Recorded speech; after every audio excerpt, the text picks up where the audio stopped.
You will hear a number of different recordings, and you will have to answer questions on what you hear. There will be time for you to read the instructions and questions, and you will have a chance to check your work. All the recordings will be played once only. The test is in 4 sections. Write all your answers in the listening question booklet. At the end of the test, you will be given 10 minutes to transfer your answers to an answer sheet. Now turn to Section 1.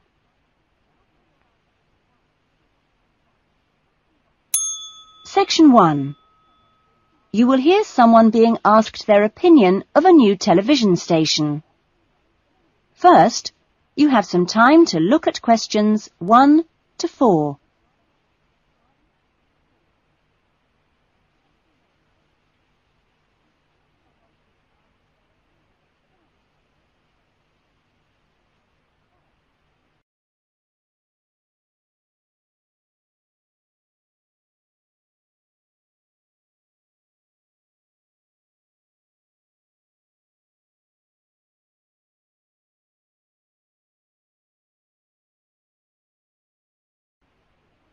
Now we shall begin.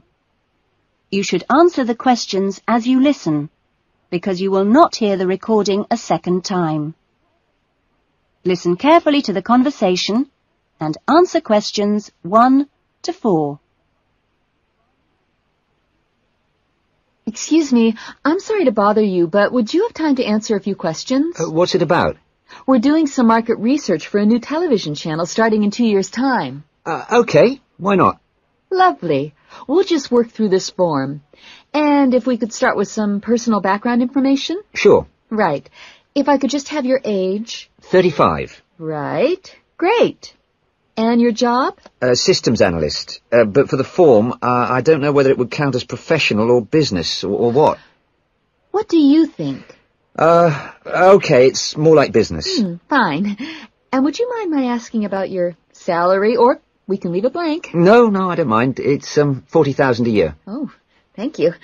Right. About your current watching habits. What would you say is your main reason for watching TV? Well, at work, I tend to read for information and what have you, so I'd say that with TV, it probably just helps me relax and unwind. Fine. And how many hours a day, on average, do you watch TV? Not a lot, really. I should say just over an hour. You now have some time to look at questions 5 to 10.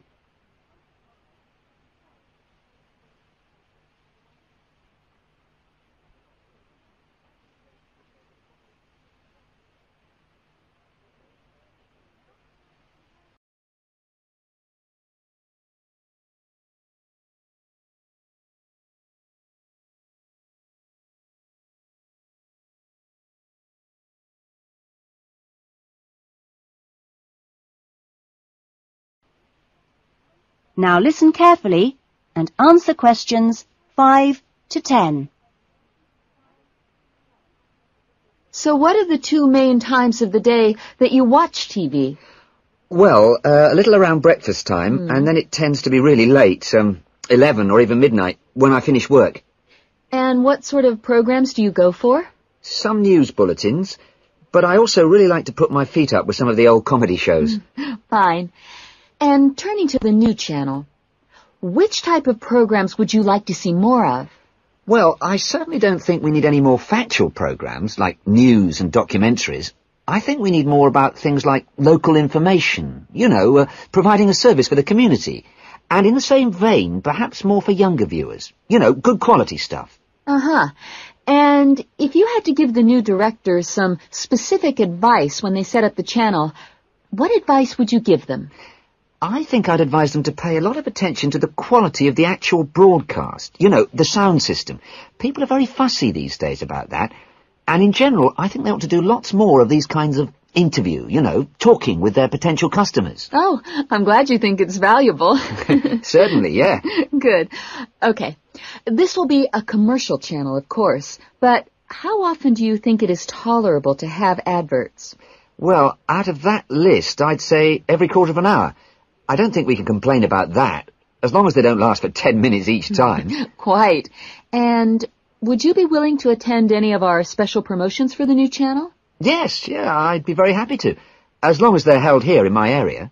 Okay, I'll make a note of that. And finally, may we put you on our mailing list? Well, I'd prefer not, except for the information about the promotion you mentioned. Can I have your name and address? Of course. Here's my card. Oh, lovely. And thank you very much for your time, and we look forward to seeing you. Yes, indeed. Thanks. That is the end of section 1. You will now have half a minute to check your answers.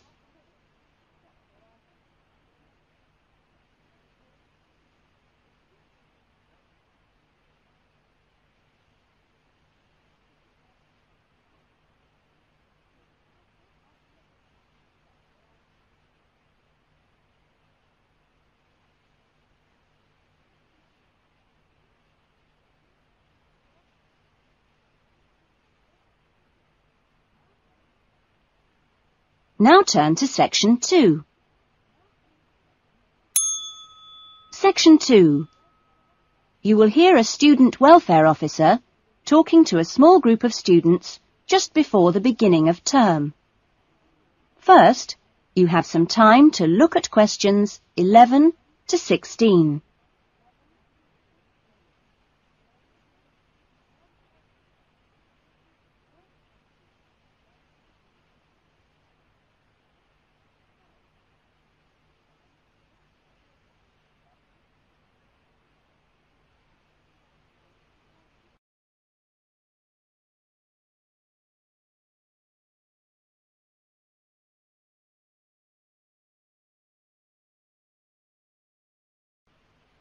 Now listen carefully to the talk and answer questions 11 to 16.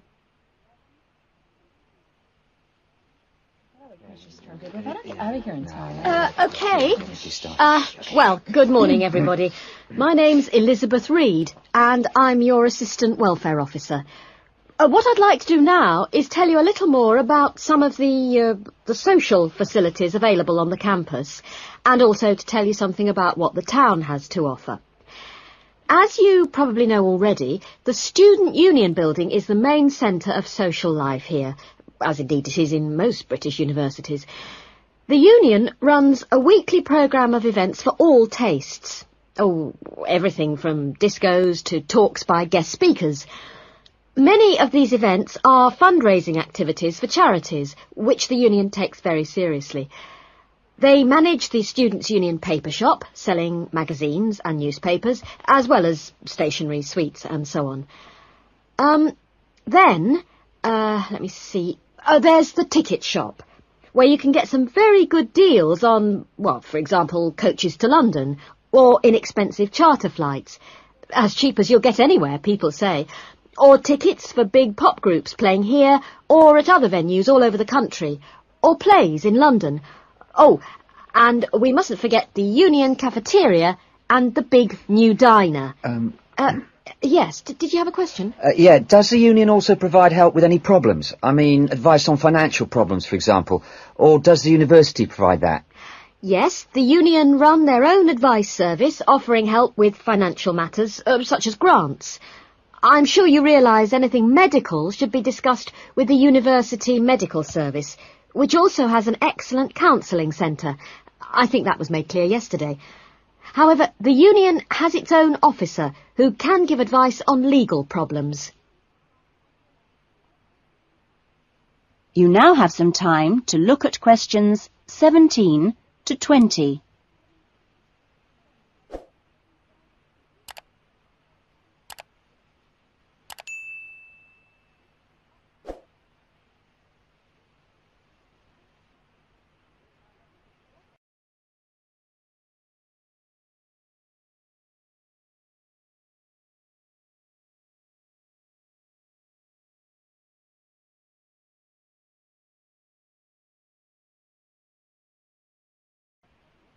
Now listen to the rest of the talk and answer questions 17 to 20.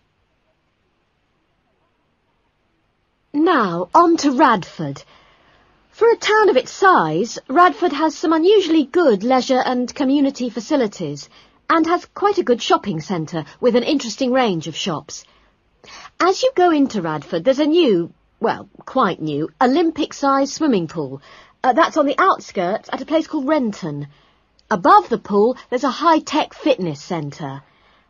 Are there any ice skaters here? No? Oh, pity. The facilities for ice skating are excellent. Well, the new Metro Tower, right in the centre of town, has got an ice rink and a sports hall for squash, badminton, volleyball and several other indoor sports. And in the same building, there's a new cinema with 6 screens. Then, let me see, in the main square, just 2 minutes' walk from the Metro Tower, there's the Theatre Royal, which often gets London productions on tour.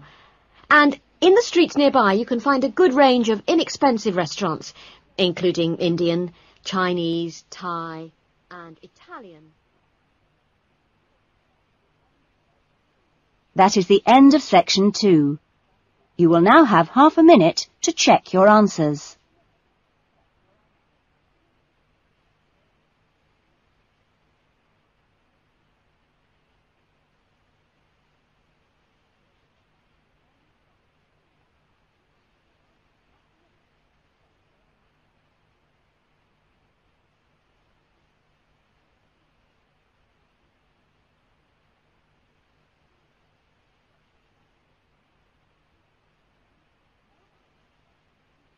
Now turn to section 3. Section 3. You will hear a tutor, Dr. Simon, talking to some of his students about writing a dissertation. First, you have some time to look at questions 21 to 26.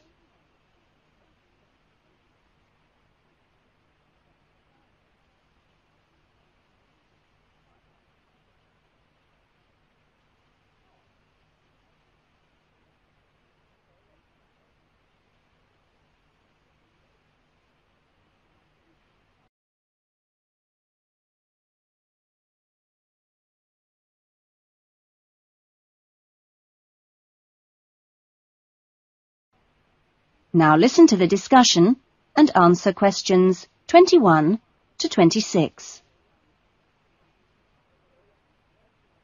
Okay, welcome back to the new term. Hope you've had a good break and that you're looking forward to writing your dissertation. Now, what I'd like to do in this session is give you the opportunity to ask questions on writing the dissertation. Requirements, milestones, who to see when you need help. It's very informal.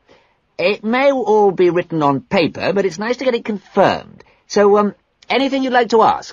Dr. Simon, is there a fixed hand-in date yet? Right, I can confirm that that's the 21st of May, not the 20th, as we first stated. Okay? Jane? What about the word limit? Well, we try to be pretty flexible on this, but in broad terms, it's 18 to 20,000. Ah. And you can choose your topics, anything from years 2 and 3. Yes? I still haven't got any idea what I want to do it on. Who... Well, you should see your course tutor to agree on your final title, and you should also be aware that there's a special programme running on research methods for anyone who wants some extra help on that. Can I just check on the deadlines for everything? Yes, sure. Look, let me write it on the board. When the different stages have to be completed. First of all, you've got to work on your basic bibliography. And that's due in to your course tutor by the 31st of January, which is just 2 weeks away, so you'd better get a move on that. Do we have to have our own draft plan by then? No, your draft plan is due on the 7th of February, which is a week later, so that should give you plenty of time.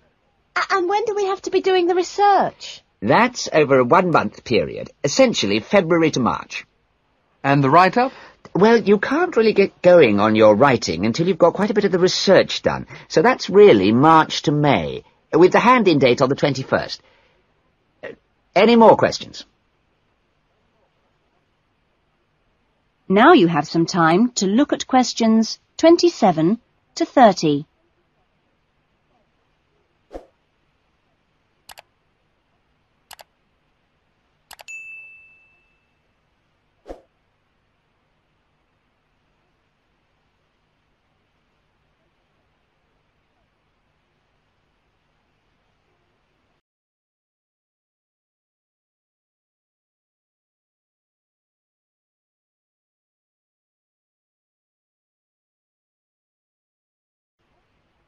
Now listen to the rest of the discussion and answer questions 27 to 30.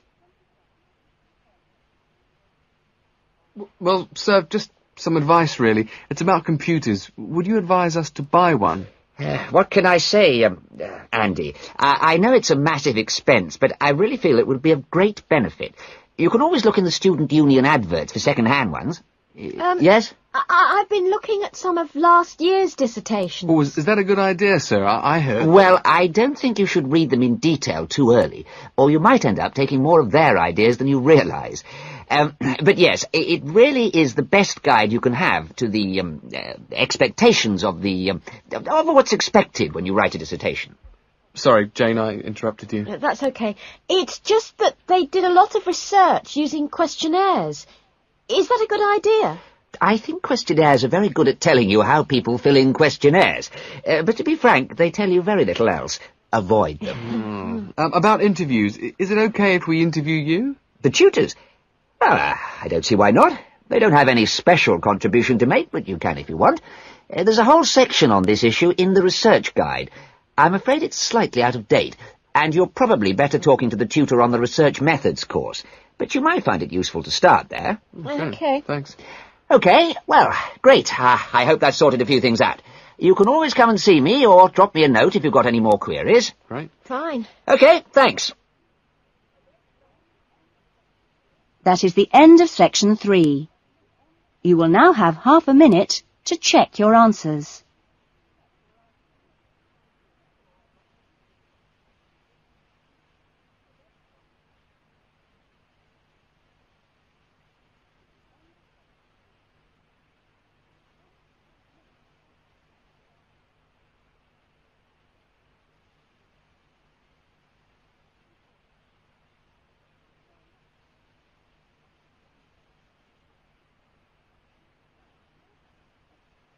Now turn to section 4. Section 4. You will hear a lecture about the lack of rainfall in Australia. First, you have some time to look at questions 31 to 40.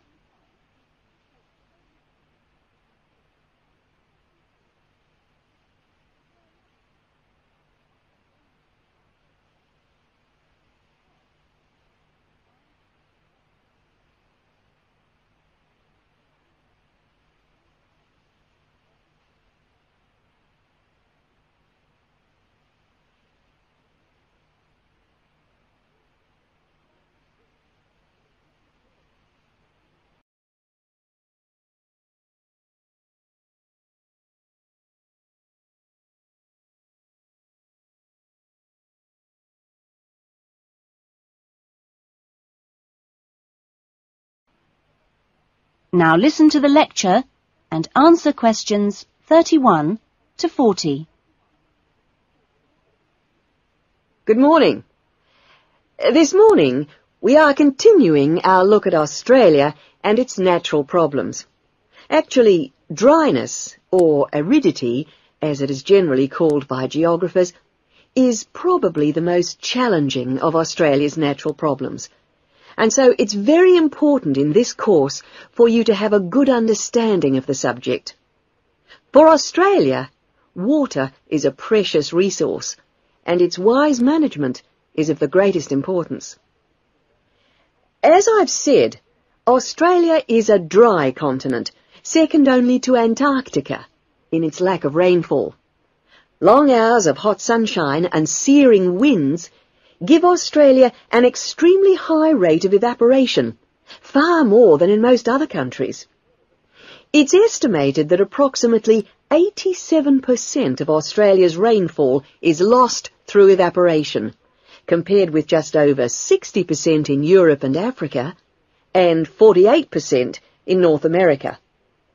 You generally think of Africa as being a very hot and dry place, but it's not in comparison with Australia.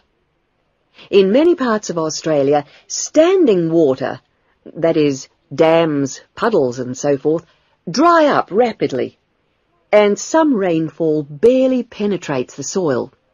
The reason for this is that the moisture is absorbed by thirsty plants.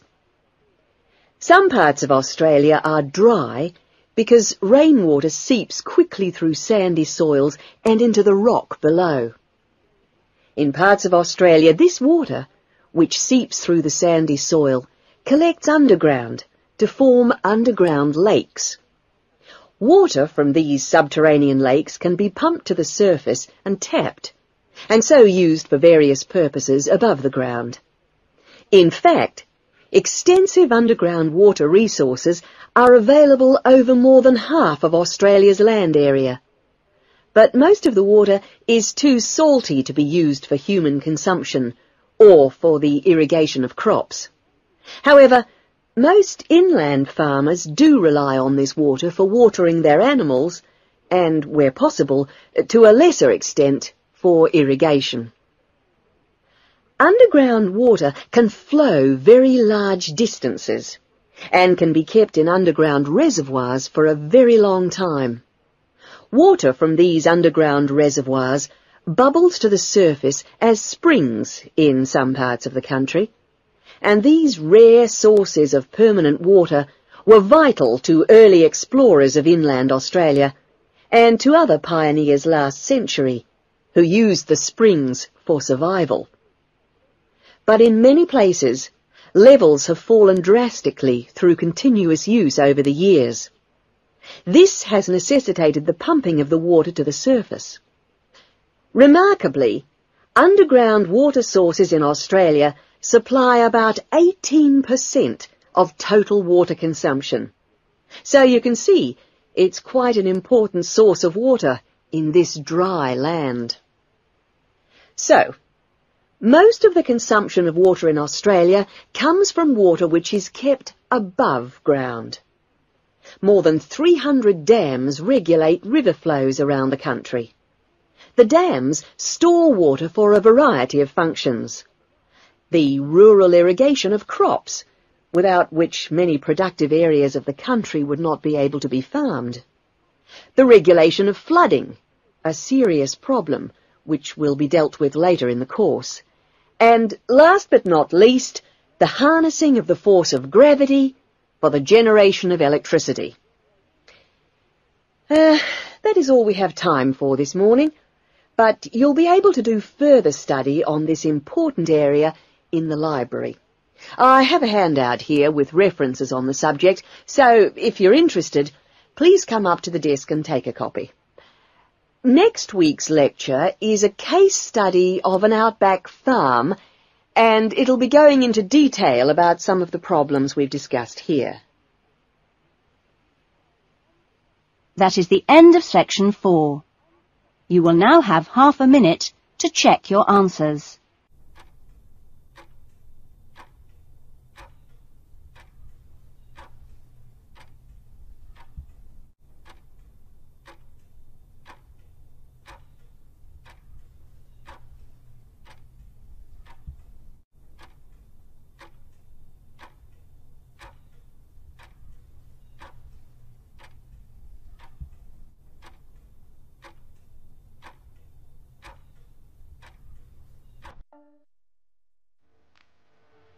That is the end of the listening test. In the IELTS test, you would now have 10 minutes to transfer your answers to the answer sheet.